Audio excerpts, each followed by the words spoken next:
प्रधानमंत्री कई तरह के झूठ बोलते हैं। क्या भारत एक मजबूत राष्ट्र बने? कमजोर कब था? नेता क्या मजबूत होना चाहिए? कोई घी खाया हुआ नेता चाहिए क्या? मीडिया गुलाम हो गया, गोदी मीडिया हो गया। दिन भर प्रधानमंत्री मोदी और उनकी पार्टी का एक तरह से चमचागिरी करता रहता है। जय शाह वाली स्टोरी कोई टीवी न्यूज चैनल ने किया है? ये नहीं पूछता कि आप काम कब करते हैं। आप तो दिन भर रैली में नजर आते हैं, हर समय आप टीवी पे नजर आते हैं। तो साहब आप काम कब करते हैं? आप रैली कर रहे थे ना, आप अपने लिए, आप देश के लिए काम थोड़ी कर रहे थे। हिंदुओं के बारे में 100 बातें, मुसलमानों के बारे में 100 बातें हैं, 100 बुरी बातें हैं।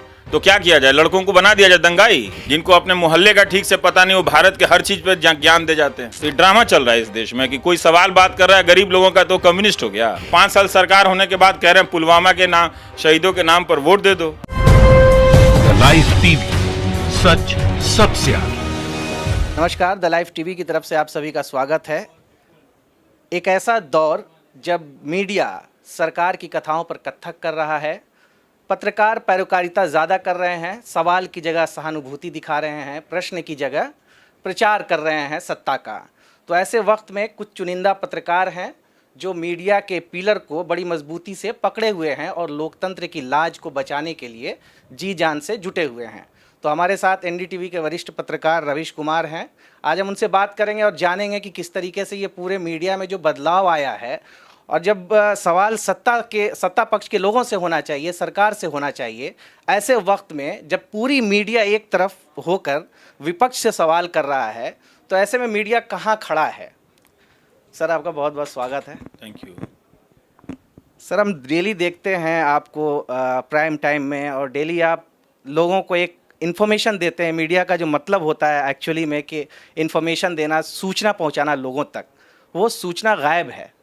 तो इस सूचना को सही तरीके से अगर इकलौता एक पत्रकार पहुंचा रहा है और एक बाकी मीडिया एक तरफ होकर उसको गलत साबित करने में लगी हुई है, तो ऐसे वक्त में करना क्या चाहिए? फिर लोग ये भी पूछ रहे हैं कि फिर क्या करना चाहिए ऐसे वक्त में? सबको अपना बेसिक काम करना चाहिए, और मैं ही नहीं हूँ। देखिए, अभी अमन सेठी ने हफ पोस्ट पे बहुत अच्छी रिपोर्ट की, कई महीने लगाकर, कि किस तरह से अमित शाह ने एक association for of billion minds ABM बनाया है।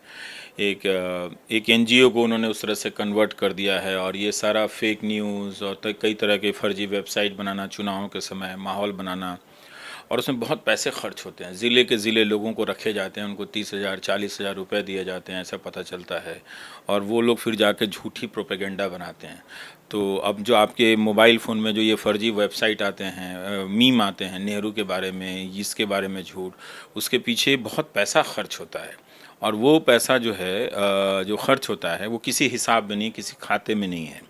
तो इस तरह की लोग रिपोर्टिंग कर रहे हैं। पर देखना होगा कि जो बीजेपी ने किया है, और ख़ासकर प्रधानमंत्री ने अपना जो विस्तार किया है, वो टीवी के ज़रिए किया है और व्हाट्सएप के ज़रिए किया है। तो जिसको हमें पता नहीं है, वो इस विशाल स्तर पर चल रहा है। टीवी में कई प्रमुख चैनल तो आप जोड़ भी लें, उसके साथ ये कई 100 चैनलों से ये काम चल रहा है, जो पूरा प्रोपेगेंडा चल रहा है। उसकी हदें बहुत ज़्यादा हैं। मतलब हम जानते भी नहीं कि किन किन मोहल्लों में, किन किन गलियों तक वो लोग पहुंच चुके हैं। मेन जो न्यूज़ चैनल हैं, एंकर हैं, उन्होंने सवाल करना छोड़ दिया है। अभी भी लोगों को लगता है कि हम सूचना देख रहे हैं। जैसे मैंने लोगों से अपील की है कि आप कोई भी न्यूज़ चैनल ना देखें। जब मैं कोई कहता हूँ ना, तो ABCD नहीं छोड़ के कहता हूँ, मैं कहता हूँ सभी न्यूज़ चैनल ना देखें आप। इसका कारण ये है कि आप सभी न्यूज़ चैनल बदल के देखें तो आपको सूचना कहीं नहीं मिल रही है। क्योंकि जो सूचना का मुख्य स्रोत है, वहीं पे कंट्रोल कर लिया गया है।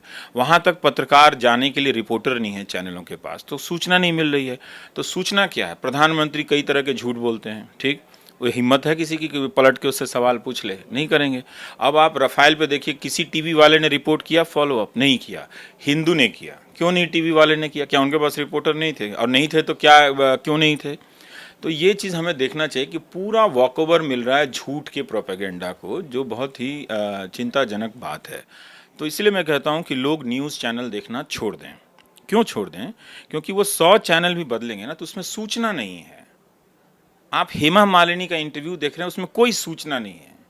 आपको लग रहा है कि आप कोई सूचना के लिए देख रहे हैं कि वो क्या कह रही हैं, नहीं कह रही हैं। उनको वो कुछ भी कहें, उससे पॉलिटिक्स पे कोई फ़र्क नहीं पड़ता। ये जो लोग पॉलिटिक्स को प्रभावित करते हैं, उनसे कोई प्रश्न नहीं है। और इन्फॉर्मेशन नहीं है। क्या किसी चैनल पे चुनाव के दौरान आप स्किल इंडिया की समीक्षा देख रहे हैं? कि कितना फर्जीवाड़ा किया गया उसकी समीक्षा देख रहे हैं? क्या आप देख रहे हैं कि उज्ज्वला को लेकर जो फर्जीवाड़ा है कि जो उसका आप देख रहे हैं? नहीं देख रहे हैं। उसका जो फायदा है वो भी देख रहे हैं क्या कि उज्ज्वला ने कैसे जीवन बदला है? नहीं देख रहे हैं। तो हर चीज को इनविजिबल, अदृश्य बना दिया गया है, समस्या को भी और समाधान को भी।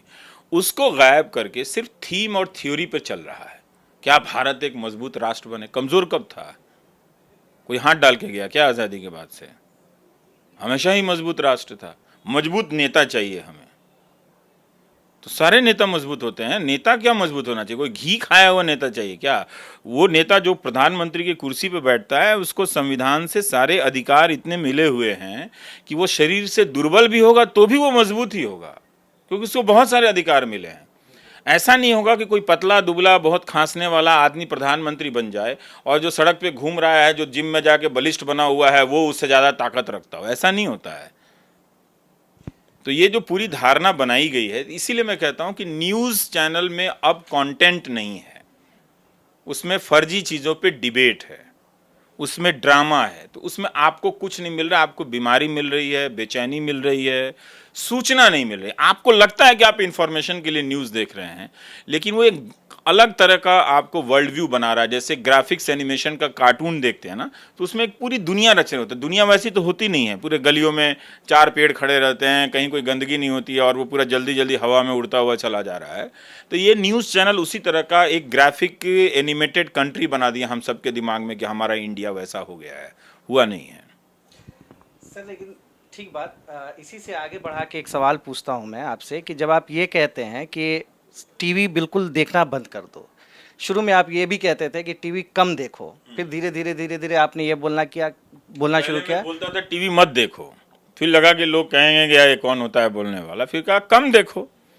फिर जब मैंने देखा कि इसका जो बृहद, जो खतरनाक स्वरूप 1-2 साल के बाद जब मैंने देखा कि ये क्या कर रहा है, ये लोगों का माइंड वॉश कर रहा है, मूर्ख बना रहा है। और ये इंसल्ट है किसी व्यूअर का कि न्यूज़ चैनल वाला उसको इडियट समझे और उसको कुछ ना बताए।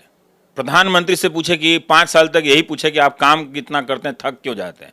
ये नहीं पूछता कि आप काम कब करते हैं। आप तो दिन भर रैली में नजर आते हैं। जब रैली में नजर नहीं आते तो आप मन की बात कर रहे होते हैं। हर समय आप टीवी पे नजर आते हैं, तो साहब आप काम कब करते हैं, ये सवाल नहीं पूछेगा।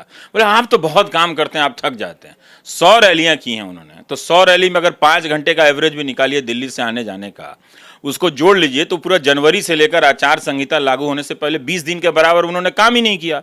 आप रैली कर रहे थे ना, आप अपने लिए, आप देश के लिए काम थोड़ी कर रहे थे। तो सवाल कोई पूछ रहा है, तो सवाल ही जब नहीं पूछ रहा है तो क्यों देखना चाहिए टीवी?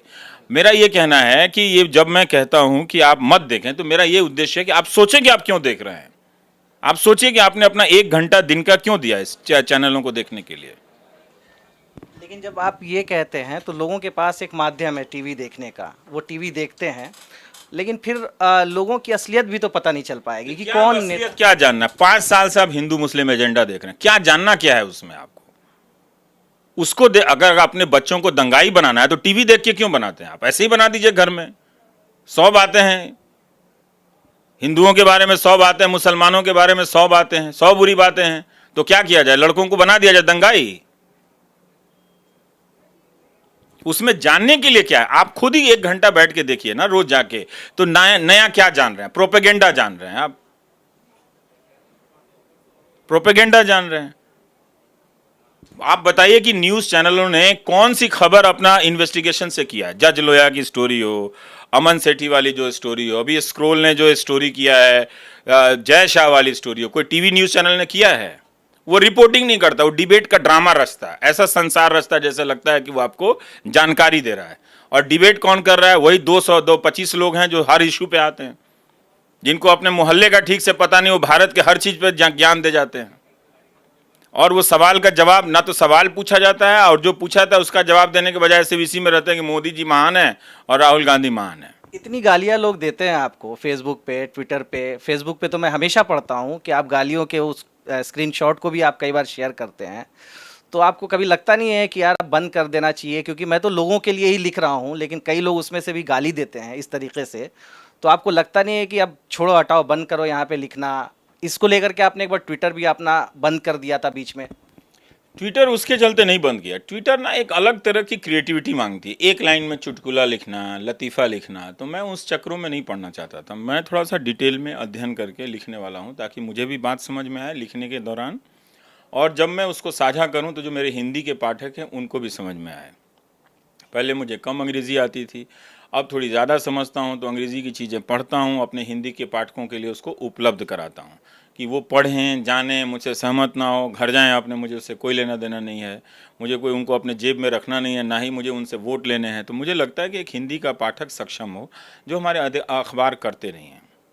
आप पिछले 5 साल का अखबार उठा के देख लें, बैंकिंग संकट पर एक ढंग का लेख नहीं मिलेगा, एक अच्छी रिपोर्टिंग नहीं मिलेगी उसमें। नोटबंदी पे ढंग की रिपोर्टिंग नहीं मिलेगी अगर आप उसका पहला पन्ना देखें तो। भीतर के पन्ने में ज़रूर पत्रकारों ने अपने ज़मीर बचाने के लिए लिखा। पत्रकार तो भले देते, संपादक नहीं लिखता। अब मैं दैनिक जागरण का किस्सा बताता हूँ। दैनिक जागरण ने गंगा पे सीरीज़ किया, हरिद्वार से लेके बनारस तक, और कानपुर तक की सीरीज़ मैंने पढ़ी उनकी 3। उसमें नमामि गंगे का नाम ही नहीं है। मैंने फर्जीवाड़े का भी हद होता है भाई साहब। आप कहते हैं हम अखबार नहीं पढ़े तो सूचना, मैं कह रहा हूं कि आप जो अखबार पढ़ें उससे आपको सूचना नहीं मिल रही है कुछ भी। आप समझिए इस बात को। तो आप जो 300 रुपया खर्च कर रहे हैं अखबार पे, मुझे दे दीजिए ना, मैं लड्डू खाऊंगा, रसगुल्ले खाऊंगा, मैं फोटो भी भेज दूंगा, देखिए आपके पैसे से मैं खुश हूं। लेकिन आपके पैसे से कोई अखबार झूठ फैला रहा हो, नौजवान लड़कों को दंगाई बना रहा हो, उसके लिए आप 300 रुपया दे रहे हैं, तो आपका पैसा तो नाली में जा रहा है। तो उससे अच्छा वो पैसा आप मुझे दे दें, मैं अच्छे अच्छे कपड़े पहनूंगा, फोटो खिंचा के भेजूंगा कि आपके ही पैसे से देखिए एक आदमी सुखी है। आपके पैसे से लाखों लोग अगर दुखी हैं तो कम से कम एक ही आदमी सुखी रहे, इसी के लिए दे दीजिए आप ये पढ़ना चाहते हैं, आप इसको पत्रकारिता मानते हैं कि गंगा पे कोई अखबार 3 सीरीज छापेगा बड़ा बड़ा, और उसमें नमामि गंगे का जिक्र नहीं होगा। उसमें नमामि गंगे पर रिपोर्टिंग की, छापा, देखने से लगा कि आप गंगा के बारे में जान रहे हैं। दरअसल गंगा और गंगा की जो राजनीति 2014 के बाद हुई वो आप नहीं जान रहे हैं। आपको इतनी सारी धमकियां भी आती रहती है, तो कभी डर लगता है, क्योंकि आप ऐसे भी कहीं भी फील्ड पे भी चले जाते हैं रिपोर्टिंग करने के लिए, कई लोगों ने आपको सलाह भी दिया है, मशवरा दिया है कि भाई इस तरीके से थोड़ा सा बच करके, कभी ऐसा लगता है एक डर का माहौल जब आप बाहर जाते हैं रिपोर्टिंग करने के लिए? तो नहीं नहीं, हम आदमी हैं और हर किसी को डर लगना चाहिए। अपनी गलतियों से, अपनी नादानियों से, अपने से हो जाने वाली गलतियों से डर लगना चाहिए। जो ये सब पब्लिक में आकर नौटंकी करते हैं ना कि मैं बड़ा मजबूत हूँ, मुझे डर नहीं लगता है, मैं इस तरह का फ्रॉड आदमी नहीं हूँ। मुझे बिल्कुल डर लगता है। इसका मतलब है कि मैं बेसिक ह्यूमन क्वालिटी मुझ में है। ठीक, अगर नहीं डर लगता तो मैं 20 मंजिला इमारत पर जाके कूद जाता नीचे, और फिर 2 मिनट के बाद नीचे पान की दुकान पे टहलता हुआ नजर आता, पान खाता, लोगों को आइसक्रीम खिलाता। हो सकता है? नहीं हो सकता ना। तो आप 20वीं इमारत से जाके नीचे झांकेंगे तो आपको थोड़ी घबराहट होनी चाहिए। अगर हो रहा है तो इसका मतलब आप नॉर्मल आदमी हैं, और अगर घबराहट नहीं हो रही तो इसका मतलब आप खुद भी मूर्ख हैं और दुनिया को भी मूर्ख समझते हैं। तो इसलिए बिल्कुल मुझे डर लगता है, लेकिन क्या करें, काम करते रहते हैं। ठीक है, बहुत बड़ी ताकतें हैं, अंत में वही जीत जाएंगी, तो जीत जाएं, इसमें क्या करना है, क्या फ़र्क पड़ता है। मैं अगर हार भी जाऊँगा तो क्या फ़र्क पड़ता है मुझे।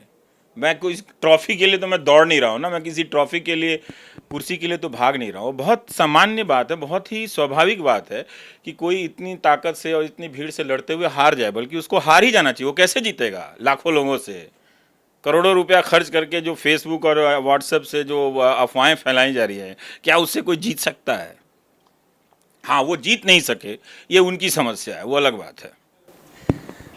अभी लोग रवीश कुमार के उस रिपोर्टिंग को भी बहुत मिस कर रहे हैं कि जब चुनाव के दौरान रवीश कुमार बाहर जाते थे, लोगों से मिलते थे, तरह तरह के लोगों से, गांव के लोगों से बात करते थे। अभी वो लोग मिस कर रहे हैं। इस बार ऐसा देखने को मिलेगा कि रवीश बाहर जा कर के दूर दराज के गांव में नहीं है। मैं तो अपने व्हाट्सएप के ज़रिए 2 साल से लोगों की ज़िंदगी के बारे में ही दिखा रहा हूँ, जो लोग खुद रिकॉर्ड करके भेजते हैं। नौकरी सीरीज़ में मैंने क्या दिखाया, और तमाम सरकारी योजनाओं को तो मैंने देखा ही क्या हाल है ना। तो पहले इतना एक्सेस नहीं था लोगों के साथ, जो रिलेशन बना है, तो अब मैं डेली बेसिस पे उनकी ज़िंदगी को देख रहा हूँ। पहले की तरह रवीश की रिपोर्ट संभव नहीं है, क्योंकि वो तब मैं हफ्ते में एक बनाता था, अब ये रोज़ नहीं बन सकता। यही टीवी का संकट है, जो रोज़ रोज़ आप सोचते हैं ना सिनेमा बनाने का, तो उसमें होता क्या है कि वो प्रोमो आता है, भाई भूई आ गए रवीश कुमार, बड़का फलाना टिकाना, और डूम डाम दुनिया के सबसे बड़े एंकर, लेकिन कंटेंट ज़ीरो। अगर आप रोज़ प्रोड्यूस कीजिएगा तो यही होगा। तो इसीलिए नहीं जाता हूँ। तो उसका कोई मीनिंग होना चाहिए, और ज़िंदगी में एक ही काम हमेशा नहीं करते रहना चाहिए। कभी कभी रिटायरमेंट के बारे में सोचना चाहिए। कभी आप फास्ट बॉलर को देखते हैं ना, जैसे फास्ट बॉलर होता है तो अपना जो रनिंग लेंथ होता है वो छोटा करता चला जाता है उम्र के साथ, तो उसको छोटा करते चला जाना चाहिए। अब दूसरों की बारी है, दूसरे लोग करें। लोग ये भी कहते हैं, मेरे भी चैनल पे बहुत सारे लोग कमेंट करते हैं कि अब चैनल देखना है तो सिर्फ एनडीटीवी इंडिया, बस उसके अलावा कोई चैनल ना देखें। और कई लोग ये भी कहते हैं कि प्रधानमंत्री को एक बार इंटरव्यू रवीश के सामने भी जाके देना चाहिए। तो कभी आपकी तरफ से भी कोशिश की गई कि मोदी जी का एक बार इंटरव्यू ओपन लिया? लेटर लिखा हुआ है, ओपन लेटर लिखा हुआ है, आइए इंटरव्यू कर लीजिए। और क्या कोशिश करें, क्या कोशिश करेंगे? वो तो अपना प्रवक्ता 2016 से मेरे शो में नहीं भेज रहे हैं, तो जिस पार्टी ने मुझे बहिष्कार किया तो मैं कोशिश क्या करने जाऊं? आप मुझे बताइए क्या करना चाहिए? दुनिया की सबसे शक्तिशाली पार्टी है, 5 साल में अपने कार्यकाल में हिम्मत नहीं जुटा पाई कि मेरे साथ बैठे, तो अब हम अंत में यही कहेंगे ना, और क्या कहें। लेकिन मैं ये भी नहीं कहना चाहता, आदमी को अपने सीमा में रहना चाहिए। ठीक है, उनके प्रवक्ता कमज़ोर हैं, मैं सवाल पूछता हूँ भरभरा जाते हैं, तो ठीक है, उन्होंने अपना चुनाव किया कि भाई अच्छा है, बहिष्कार के बहाने उसको अपने प्रवक्ताओं को दूसरे चैनल पर जहाँ भेजा जाए जहाँ एंकर मैनेज होते हैं, तो ठीक है, उनकी अपनी रणनीति है। लेकिन जो जिस पार्टी के प्रवक्ता मेरे शो का, जो पार्टी बहिष्कार करती हुई मुझे इंटरव्यू देगी, आपको लगता है? लगता है नहीं ना। तो अभी आप कभी जाइएगा ग्राउंड पे तो उज्ज्वला योजना किसी डिस्ट्रीब्यूटर से पूछिएगा कि 2016 से पहले कितने सब्सक्रिप्शन थे तुम्हारे ग्राहक, तो बोलेगा 8,000। और फिर पूछेगा कि उज्ज्वला के बाद कितने ग्राहक हो गए आपको, तो बोलेगा कि 25,000। फिर आप पूछेगा कि 2016 से पहले कितने लोग गैस को दोबारा रिफ़िल कराते थे, तो बोलेगा 8,000। जो भी है, अगर 10,000 है तो बोलेगा 8,000। और अब जब 40,000 हो गया है आपका ग्राहक, तो कितना कराते हैं, तो बोलेगा कि 8,000। ठीक है, तो जो लोग सिलेंडर लेते हैं उसमें से दोबारा लेने वालों की प्रतिशत भी बहुत कम है। तो वो ठीक है, आपने दिया सिलेंडर, अच्छा किया, लेकिन ये भी तो एक पहलू है ना कि लोग इस्तेमाल नहीं कर पा रहे, तो दाम कम कर दो। आखिर में 2 सवाल आपसे जानना चाहेंगे कि एक तो अभी हम ये देख रहे हैं कि एक नए तरीके का एक ट्रेंड चल रहा है, जैसे बहुत सारे चुनाव आयोग के मना करने के बावजूद बहुत सारे नेता, बड़े नेता, चीफ मिनिस्टर से लेकर खुद प्रधानमंत्री मोदी भी सेना को लेकर के और उससे जो सीधा प्रधानमंत्री मोदी बोलिए ना, इधर उधर दाएं बाएं से घूम के क्यों बोलते हैं? योगी जी ने भी बोला, मैंने योगी जी को क्या इसमें लाना है? वो खुद बोल रहे हैं कि आप पुलवामा के शहीदों के नाम वोट दे दो। सीधा आप उनसे बोलिए ना कि प्रधानमंत्री ऐसा सवाल ठीक पूछिए कि भारत के प्रधानमंत्री जिनका नाम नरेंद्र मोदी है, वो भारत के इतिहास में पहली बार सेना के शहीदों के नाम पे पहली बार वोट देने वाले लोगों से कह रहे हैं, तो फिर जिस रेजिमेंट के लोग शहीद हुए हैं उसी के ब्रिगेडियर को चुनाव लड़ा देना चाहिए ताकि हम उसको जाके वोट दे दें।